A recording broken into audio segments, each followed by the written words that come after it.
Bismillahirrahmanirrahim. Assalamualaikum warahmatullahi wabarakatuh. Alhamdulillah wassalatu wassalamu ala Rasulillah wa ala alihi wa sahbihi wa mawalah wa la hawla wa la quwwata illa billahi wa ba'd. Alhamdulillah, segala puja dan puji hanya milik Allah Subhanahu wa taala. Salawat dan juga salam kita hadiahkan kepada Rasul kita Nabi besar Muhammad sallallahu alaihi wa ala alihi wasallam. Pembahasan di pagi hari ini kita akan membahas tentang rahasia di balik puasa Ayyamul Bid, puasa 3 hari dalam sebulan.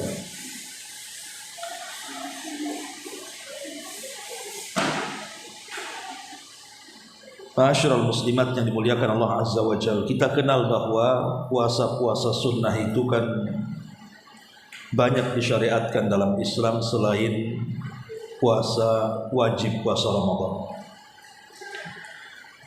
Ada namanya puasa Daud, ma'ruf, 1 hari puasa, 1 hari tidak. Ada namanya puasa Senin dan Kamis. Kemudian juga ada namanya puasa Arafah, puasa di bulan Muharram, puasa di bulan Sya'ban, dan begitu seterusnya. Lah di antara puasa sunnah itu ada namanya puasa Ayyamul Bid, puasa di hari-hari cerah, maksudnya ketika purnama berjalan antara tanggal 13, 14 dan 15 dalam kalender Hijriah.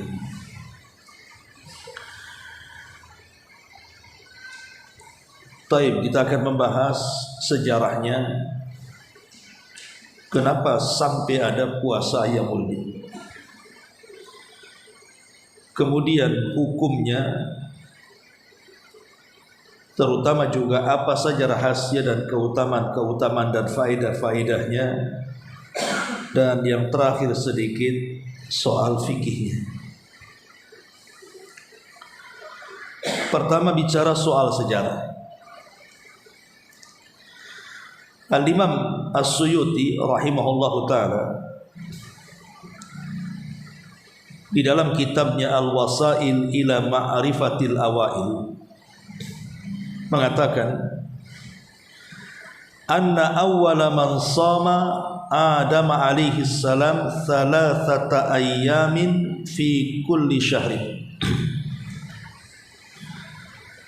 bahwa orang yang pertama puasa adalah Nabi Allah Adam alaihi salatu wassalam, dan itu dilakukan 3 hari dalam 1 bulan,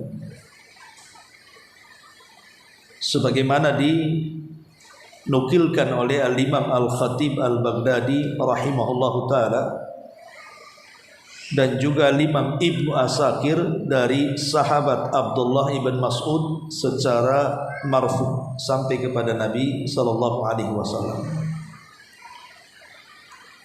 Dari sini kita tahu bahwa manusia yang pertama puasa adalah Nabi Allah Adam. Jadi ketika Allah Subhanahu wa taala turunkan Adam dan Hawa dari sorga karena kemaksiatannya memakan buah larangan yang dilarang Allah Subhanahu wa taala, kemudian dia terkena waswas syaitan, akhirnya memakannya, maka Adam pun kemudian turun ke bumi. Di bumilah Adam alaihi salatu wassalam kemudian bertobat, dan istrinya juga Hawa, dan Allah terima tobatnya. Maka bentuk syukur Adam alaihi salam dan juga Hawa karena telah diterima tobatnya oleh Allah Subhanahu wa taala, maka Adam pun kemudian puasa. Itulah yang disebut dengan puasa Ayyamul Bid. Jadi puasa Ayyamul Bid itu yang pertama melakukan adalah Nabi Allah Adam alaihi salatu wassalam. Kemudian disusul oleh Nuh alaihi salam. Dikeluarkan oleh Al-Imam Ibnu Abi Hatim dari Dhahhak bahwa dia mengatakan as-saumul awal, puasa yang pertama, samahu Nuh, adalah Nuh alaihi salatu wassalam. Ada yang mengatakan bahwa yang pertama kali puasa adalah Nuh alaihi salatu wassalam. Itulah puasa Ayyamul Bid. Jadi di sini ada yang mengatakan Adam yang memulai, ada yang mengatakan Nabi Allah Nuh alaihi salatu wassalam. Tapi ada yang menjamak, menggabungkan maknanya Adam dulu, kemudian disusul oleh Nuh mengikuti syariat Adam alaihi salatu wassalam. Intinya bahwa puasa 3 hari dalam sebulan itu sudah ada sejak dulu, sejak zaman Nabi Adam alaihi salatu wassalam, kemudian disusul oleh Nuh alaihi salatu wassalam, dan akhirnya menjadi syariat dalam Islam, puasa Ayyamul Bid. Ma'asyiral muslimat yang dimuliakan Allah Subhanahu wa taala. Tapi ada juga yang mengatakan bahwa puasa Ayyamul Bid ini adalah syariat umat Islam, syariat Nabi sallallahu alaihi wasallam. Karena ketika Ramadan diwajibkan, itu ada 3 marhalah, ada 3 proses. Di dalam Al-Quranul Karim Allah Subhanahu wa ta'ala mengatakan ayyaman ma'dudat, bahwa puasa itu dilakukan pada hari-hari tertentu. Sebagian ulama tafsir mengatakan ayyamal ma'dudat, hari-hari tertentu itu kila ada yang mengatakan Senin dan Kamis, kila ada yang mengatakan thalathata ayyam min kulli syahri, 3 hari dalam sebulan. Ini puasa sebelum adanya Ramadan. Ada yang mengatakan Senin Kamis, ada yang mengatakan 3 hari dalam sebulan.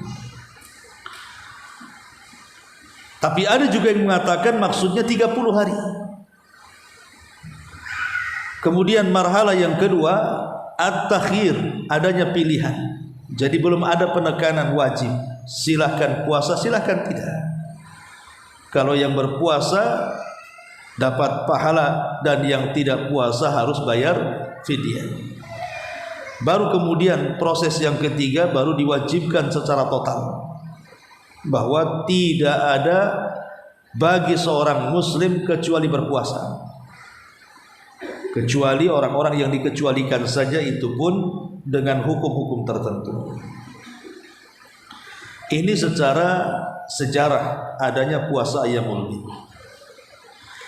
Kemudian pembahasan yang kedua bicara soal perselisihan ulama. Karena kita tahu bahwa kalau kita mengacu sejarah bahwa puasa Ayyamul Bid itu bukan Nabi kita yang memulai, tetapi sudah ada sejak zaman Adam dan Nuh alaihi salam. Lalu kenapa kemudian kita pun melaksanakan puasa 3 hari? Apakah puasa 3 hari dalam sebulan atau Ayyamul Bid disyariatkan dalam Islam atau tidak sebenarnya? Ini perselisihannya. Jumhurul ulama, maksudnya mayoritas para ulama, di antaranya Hanafiyah, Syafi'iyah dan Hanabilah, pengikut mazhab Hanafi, pengikut mazhab Syafi'i dan juga mazhab Hambali,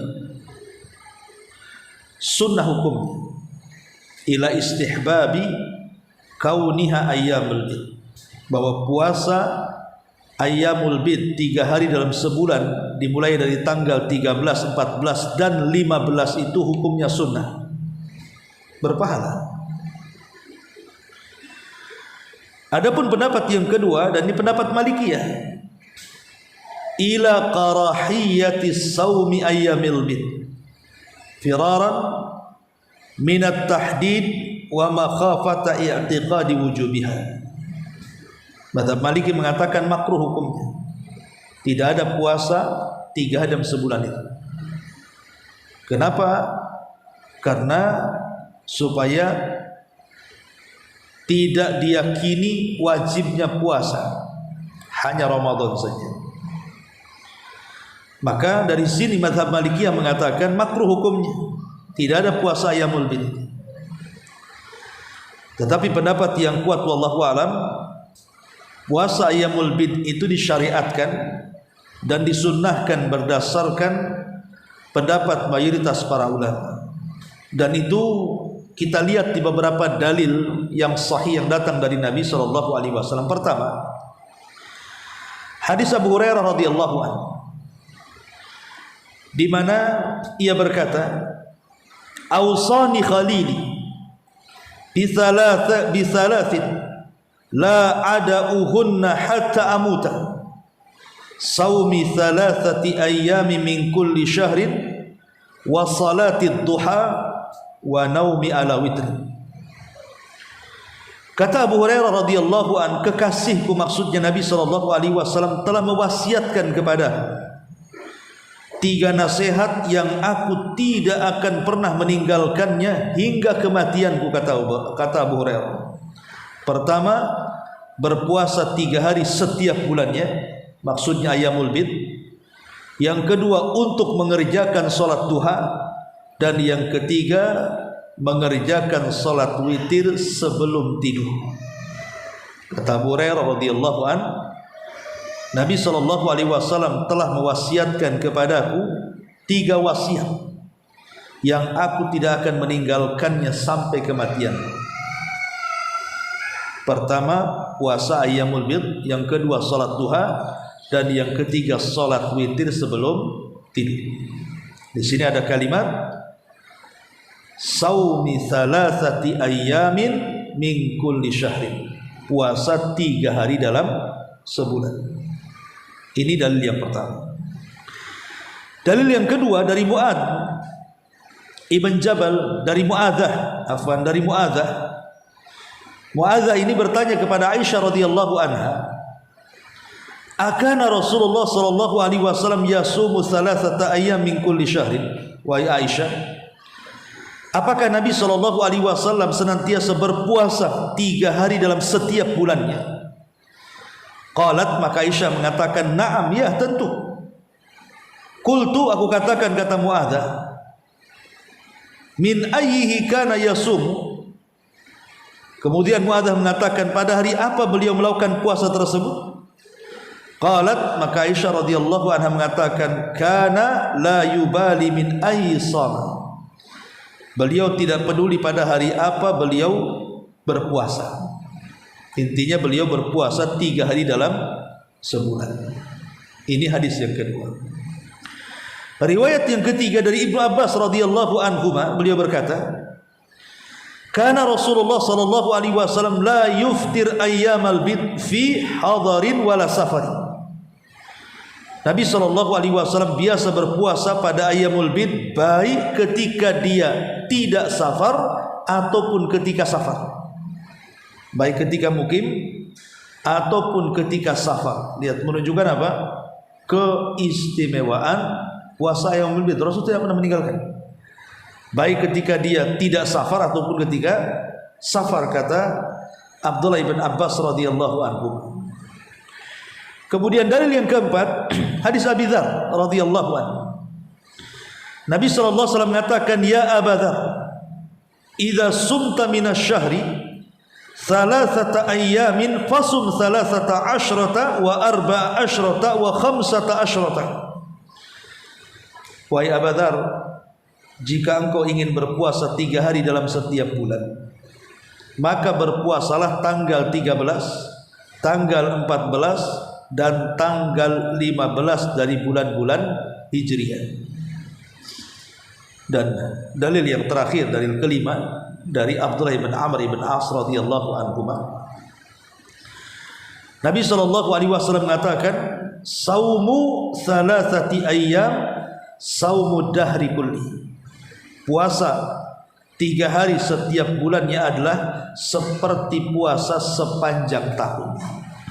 Apa maknanya? Ibu kalau puasa tiap hari, maksudnya tiap bulan 3 hari selama setahun, itu sama dengan ibu puasa setiap hari selama setahun. Kenapa? Karena kita tahu bahwa setiap kebaikan itu lipatannya berapa? 10. Setiap kebaikan itu akan dilipat gandakan 10 kebaikan. Ketika kemudian ibu berpuasa 3 hari dalam sebulan, artinya ibu mendapatkan 30 kebaikan, karena setiap kebaikan 10 kali lipat. Kalau kali 3 menjadi 30. Berarti kalau seandainya kita puasa dalam setahun, setiap bulannya 3 kali, berarti kita berpuasa setiap hari selama setahun, ibaratnya seperti itu. Makanya di sini Nabi SAW mengatakan puasa pada 3 hari setiap bulannya adalah seperti puasa sepanjang tahun dari lipatan pahalanya. Dan ini keistimewaan. Inilah 5 dalil yang dijadikan oleh jumhur mayoritas para ulama tentang disyariatkannya puasa Ayyamul Bid. Ini pembahasan yang kedua.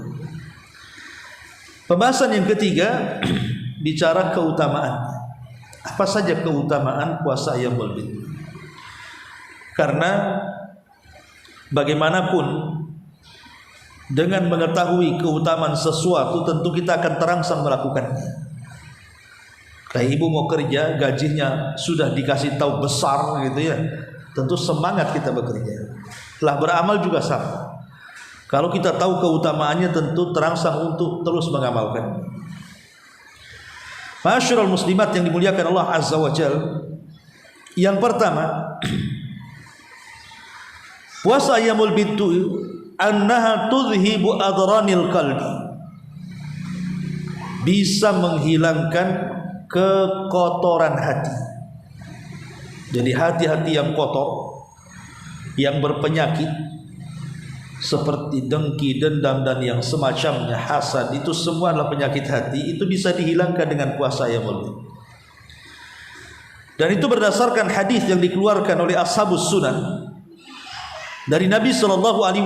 Rasul mengatakan siyamu thalathati ayyamin min kulli syahrin tudhibu wahra sadri. Puasa 3 hari dalam sebulan itu akan menghilangkan penyakit-penyakit hati dan melapangkannya. Dengki, dendam, hasad dan yang semacamnya itu bisa dihilangkan dengan puasa Ayyamul Bid. Kemudian yang kedua, anna siyama salasati ayyami min kulli syahrin ya'dilu siyama dahri. Puasa 3 hari dalam sebulan itu sebanding dengan puasa 1 tahun, dan saya jelaskan tadi. Karena setiap kebaikan dilipat gandakan 10 kali lipat kebaikan. Kemudian yang ketiga, anna sawma yukassiru syahwat. Secara umum puasa itu kan bisa mematahkan syahwat. Makanya ketika Nabi SAW menasihati anak-anak muda, apa kata Nabi SAW? Ya ma'syarasy syabab, man istata'a minkumul ba'a falyatazawwaj. Wahai anak-anak muda, barang siapa yang ada keinginan dan kemampuan untuk menikah, menikahlah. Fa innahu aghaddu lil basari wa ahsanu lil faraji. Karena itu bisa menundukkan pandangan dan bisa menjaga kemaluan. Faman lam yastati, kata Rasul, kalau tidak sanggup, fa alaihi bisawmi, maka kalian harus berpuasa. Fa innalahu wija, karena puasa itu bisa menjadi benteng. Minimalnya puasa dalam sebulan itu 3 kali. Itu bisa memadamkan syahwat. Ma'asyiral muslimat yang dimuliakan Allah Subhanahu wa taala. Ini yang ketiga. Yang keempat, kita tahu bahwa Ayyamul Bid ini terjadi di pertengahan bulan, persis ketika purnama sempurna-sempurnanya. Kan bulan purnama itu mulai membesar tanggal 13, kemudian besar lagi tanggal 14-nya, puncaknya di tanggal 15. Itu puncak purnama itu di tanggal 15. Nabi SAW mengatakan kepada Ummul Mukminin Aisyah radhiyallahu anha, ista'idhu bil qamari. Wahai Aisyah, berlindunglah engkau dari bulan purnama. Jadi Nabi SAW menasihati Ummul Mukminin Aisyah radhiyallahu anha untuk berlindung dari purnama. Kenapa kok kita disuruh berlindung dari bulan purnama? Sebagian ahli tafsir ketika memberikan catatan kepada suratul Falaq, qul a'udzu birabbil falaq min syarri ma khalaq wa min syarri ghasiqin idza waqab, dan dari ghasiq, dari malam apabila menutup.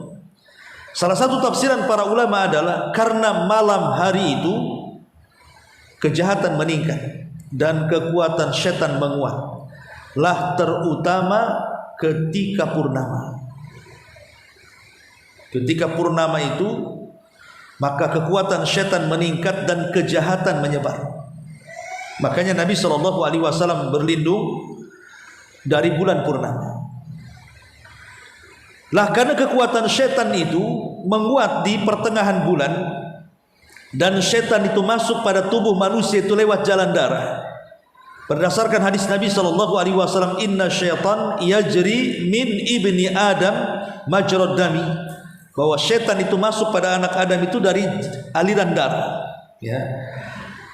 Maka biasanya pertengahan bulan itu purnama itu mempengaruhi tabiat manusia. Kalau sudah pertengahan bulan itu orang mudah emosi, ya, orang mudah marah, mudah sedih, pokoknya labil hidupnya. Udah pertengahan bulan, apalagi kalau udah habis duitnya, Bu, ya. Udah makin stres lagi kan, udah habis gaji. Nah, tetapi begitu memang, secara ilmiah memang diteliti seperti itu. Kalau sudah pertengahan bulan itu nggak stabil manusia, mudah marah, mudah ini, macam-macam. Makanya kemudian syariat Islam ini mensyariatkan puasa Ayyamul Bid untuk menangani perkara-perkara itu, ya, supaya gangguan-gangguan setan itu minimalnya dilemahkan dengan puasa. Sebab kalau puasa kan jalan darah melemah, ya, jalan darah itu melemah kalau kita puasa. Dan juga disyariatkan kan berbekam juga. Di pertengahan bulan kan disyariatkan bekam gitu ya, mengeluarkan darah gitu ya. Intinya bahwa di antara faedahnya adalah dengan puasa 3 hari ini bisa menyempitkan jalan setan. Itu maksudnya. Ya, puasa Ayyamul Bid itu bisa menyempitkan jalan setan karena ada perubahan-perubahan ketika sampai di pertengahan bulan di mana orang mudah emosi, marah dan begitu seterusnya, tidak lain dan bukan karena itu pengaruh setan. Apalagi kita tahu bahwa sebagian orang menganggap bahwa pertengahan bulan itu kan air lautan pun pasang biasanya. Ya, kalau udah pertengahan bulan kan pasang itu. Seolah-olah pasang surutnya air lautan ini juga dengan pasang surutnya darah yang ada pada badan kita. Sehingga orang mudah emosi, mudah macam-macam. Makanya dengan puasa Ayyamul Bid itu bisa ditekan. Nah, itu faedahnya, ya. Ya, belum lagi kemudian cerita kesehatan. Ya, puasa itu macam-macam kan, bisa meningkatkan kinerja otak, kemudian kesehatan jantung, pembuluh darah, kolesterol, tekanan darah, macam-macam lah. Kalau puasa itu ibu lebih paham, kesehatannya luar biasa. Tapi itulah diantara kenapa kemudian disyariatkan puasa Ayyamul Bid. Ma'asyiral muslimat yang dimuliakan Allah Subhanahu wa taala. Kemudian juga keutamaan doa. Orang yang berpuasa pada Ayyamul Bid, maka doa-doanya akan diijabah oleh Allah Subhanahu wa taala. Sebagaimana para ulama mengatakan, wa yustahabbud du'a fi hadhil ayyami wa daiman fi kulli yaumin, wa yustahabbu du'a daiman wa fi kulli halin, amma du'a fil ayyamil bid fayakunu indal iftar. Disunahkan doa pada semua hari, pada semua tempat, pada semua keadaan. Dan disunahkan juga bagi orang yang berpuasa, terutama indal iftar, saat dia berbuka puasa. Itu waktu mustajab bagi orang-orang yang berpuasa pada setiap bulannya 3 hari. Jadi kita diberikan kesempatan dalam sebulan 3 hari, ada waktu-waktu mustajab doa saat berbuka puasa. Ma'asyiral muslimat yang dimuliakan Allah Azza wa Jalla. Adapun keutamaan secara umum, Pertama, puasa itu milik Allah. Jadi kalau ibu puasa apapun termasuk Ayyamul Bid, itu pahalanya milik Allah. Allah tidak akan memberitahu berapa lipatan. Hanya Allah yang tahu berapa pahala. Dan itu berdasarkan hadis Nabi SAW, illa siyam fa innahu li wa ana azim. Kecuali puasa itu untukku dan aku yang akan membalasnya. Yang kedua, bahwa puasa itu membawa dua kebahagiaan. Orang yang berpuasa Ayyamul Bid dan juga puasa-puasa lainnya itu akan mendatangkan dua kebahagiaan. Pertama, kebahagiaan di dunia saat berbuka karena ibu sudah lapar dari pagi, sudah dahaga dari pagi. Ketika menjelang maghrib kan bahagia, Bu. Sudah lama menahan lapar, menahan dahaga, tahu-tahu ada minum, ada makanan, kan senang kita. Itu di dunia. Ya, menunjukkan tentang nikmatnya apa? Nikmatnya lapar dan nikmatnya dahaga. Kan orang tidak akan pernah merasakan nikmat minum dan makan kecuali setelah lapar dan dahaga, kan? Kalau ibu kenyang makan, nggak nikmat makan itu. Ibu minum udah nggak haus lagi, nggak bahagia, bahkan nggak keminum pun sama kita. Tapi kalau kita lapar dulu, kemudian haus dulu, kemudian makan dan minum, disitulah kita bisa mensyukuri nikmat Allah Azza wa Jalla. Yang kedua, kebahagiaan saat berjumpa dengan Allah di akhirat. Kenapa demikian? Karena hadis tadi yang kita sebutkan bahwa Allah menyembunyikan pahala puasa itu, tiba-tiba Allah tampakkan, nih loh pahalamu, sebesar ini pahalamu karena puasamu di dunia. Jadi kita akan bahagia saat berjumpa Allah karena Allah memperlihatkan pahala puasanya kepada kita. Ini yang kedua. Yang ketiga, bahwa bau mulutnya orang yang berpuasa itu lebih harum di hadapan Allah Subhanahu wa taala dibandingkan minyak kasturi. Apa alasannya? Pertama, karena puasa itu rahasia antara kita dengan Allah, sehingga harumnya yang tahu hanya Allah saja. Mungkin di depan manusia bau mulut kita, kan, orang yang berpuasa kan tergantung sahurnya, kan. Sahur jengkol bau jengkol, sahur pete bau pete, kan begitu. Itu di hadapan manusia, kan. Tapi di hadapan Allah kan tidak. Di hadapan Allah itu harum, lebih harum dibandingkan minyak kasturi. Kenapa? Tadi karena puasa itu sebenarnya rahasia kita dengan Allah. Jadi cukup Allah yang tahu. Makanya ibadah satu-satunya yang mendekatkan dengan ikhlas itu puasa. Mau ria gimana orang puasa itu? Orang nggak tahu cirinya. Kecuali kalau dia ngomong. Kalau nggak ngomong kan nggak tahu dia puasa. Yang kedua alasannya, karena man abadallaha wa ata'ahu wa talaba ridha. Barang siapa yang menyembah Allah, taat kepada Allah, mencari keridhaan Allah, maka akan mempengaruhi amalannya dan jiwanya di dunia, dan pengaruh di dunia itu akan sampai ke akhirat. Sehingga itulah kemudian sebagai al-jaza min jinsil amal, balasan disesuaikan dengan amalannya, Allah berikan harum kepada lisannya orang yang berpuasa. Ini yang ketiga. Yang keempat, bahwa Allah Subhanahu wa taala sudah menyediakan kepada orang-orang yang berpuasa, baik puasa Yaumul Bid atau yang lainnya, satu pintu di sorga. Tidak ada yang masuk kecuali khusus orang yang berpuasa saja, yang disebut dengan Babur Rayyan. Sebagaimana Rasul mengatakan, inna fil jannati baban yuqalu lahu Rayyan. Di sorga itu ada pintu namanya Rayyan. Dan khusus yang masuk dari pintu itu orang-orang yang berpuasa saja. Apabila orang yang berpuasa masuk dan sudah tidak ada lagi, maka akan tertutup, karena khusus bagi orang yang berpuasa saja. Yang keenam, yang kelima, bahwa puasa Ayyamul Bid atau puasa yang lainnya, satu hari saja ibu lakukan, itu sudah menjauhkan wajah kita dari neraka selama 70 tahun perjalanan. Kata Nabi SAW, man shoma yauman fi sabilillah illa ba'adallahu bidzalikal yaum wajhahu anin nari sab'ina kharifa. Barang siapa yang berpuasa satu hari saja di jalan Allah, kecuali Allah akan jauhkan wajah dia dari api neraka sejauh 70 musim atau 70 tahun perjalanan. Itu satu hari. Ibu puasa 3 hari dalam sebulan, kalikan saja 70 tahun kali 3. Kemudian ibu berjalan sampai di mana? Sejauh itulah wajah kita dijauhkan dari api neraka. Kemudian yang nomor 7, nomor 6, anna sauma junnatun. Bahwa puasa itu tameng, benteng antara kita dengan api neraka. Sebagaimana Rasul mengatakan as-saumu junnatun minan nar.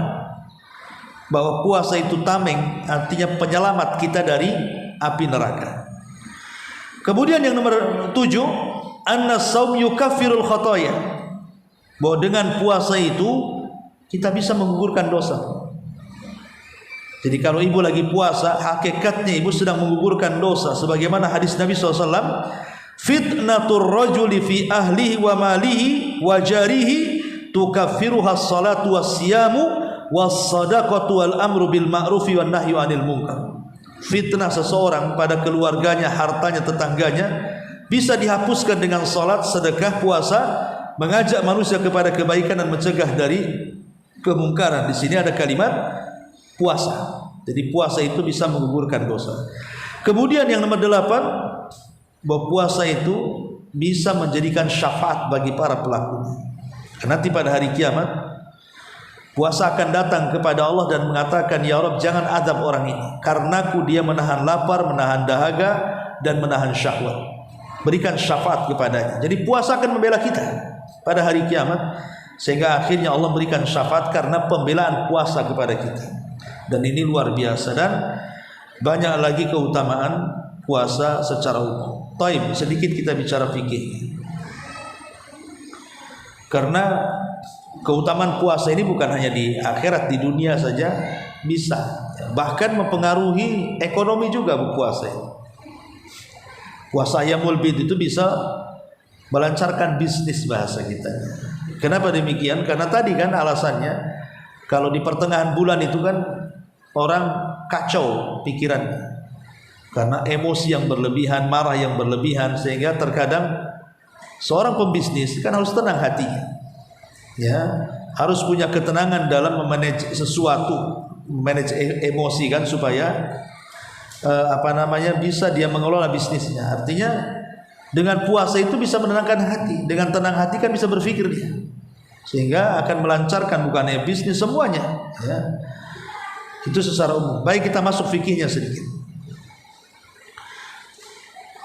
Al-Imam Ibnu Utsaimin rahimahullahu ta'ala ditanya, apakah puasa Ayyamul Bid itu mesti 13, 14, dan 15 saja? Ataukah bisa dilakukan di luar daripada tanggal itu? Yang penting 3 hari dalam sebulan, entah 10 awal, 10 tengah, atau 10 akhir, Bapak. Ini yang ditanyakan kepada beliau. Maka beliau menjawab, Syekh Utsaimin rahimahullahu ta'ala, jadi dianjurkan pada asalnya, kata beliau, hadhil ayyam ats-tsalatsa yajuzu an tusam mutawaliyah au mutafarriqah. Sebenarnya puasa 3 dalam sebulan itu boleh dilakukan berturut-turut, bisa juga dilakukan secara terpisah. Bisa dilakukan secara berturut-turut, bisa dilakukan secara terpisah. Wa yajuz an takuna min awwali syahrin aw min wasatihi aw min akhirih, dan boleh dilakukan di awal bulan, di tengah bulan, dan di akhir bulan. Wal amru wasi'un walil hamdu, dan perkaranya mudah, alhamdulillah. Dari sini kita tahu bahwa fatwa Syekh Utsaimin rahimahullahu taala yang paling utama puasa dilakukan berturut-turut tanggal 13, 14, 15 karena ada nasnya. Ya. Yang kedua, bisa dilakukan di luar daripada tanggal itu berdasarkan hadis Aisyah ketika ditanya oleh Muadzah, kapan waktunya Rasul itu puasa 3 hari dalam sebulan?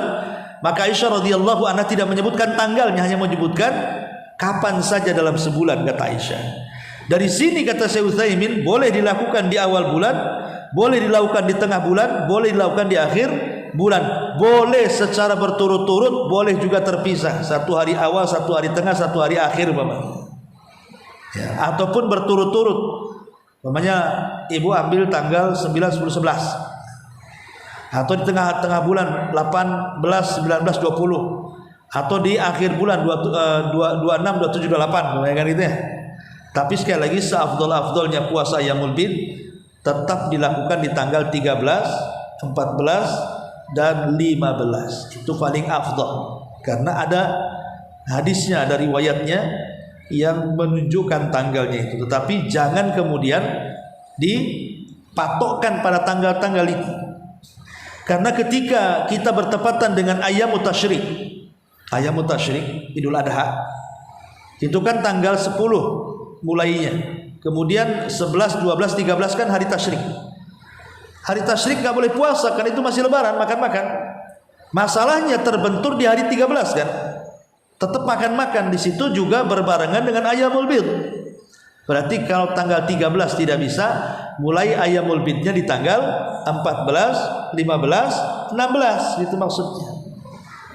Jadi itu secara fikihnya yang jelas kata Syekh Utsaimin, al-amru wasi. Masalah ini masalah luas, jangan dipersempit. Ya. Tapi kalau ingin melakukannya dari mulai tanggal 13, 14, 15 maka itu sangat afdol. Ya, sangat afdol sekali karena memang itulah umumnya puasa Ayyamul Bid. Wallahu a'lam bishawab. Ini di antara sedikit pengetahuan tentang rahasia di balik puasa Ayyamul Bid. Sebelum saya tutup, kalau ada yang bertanya.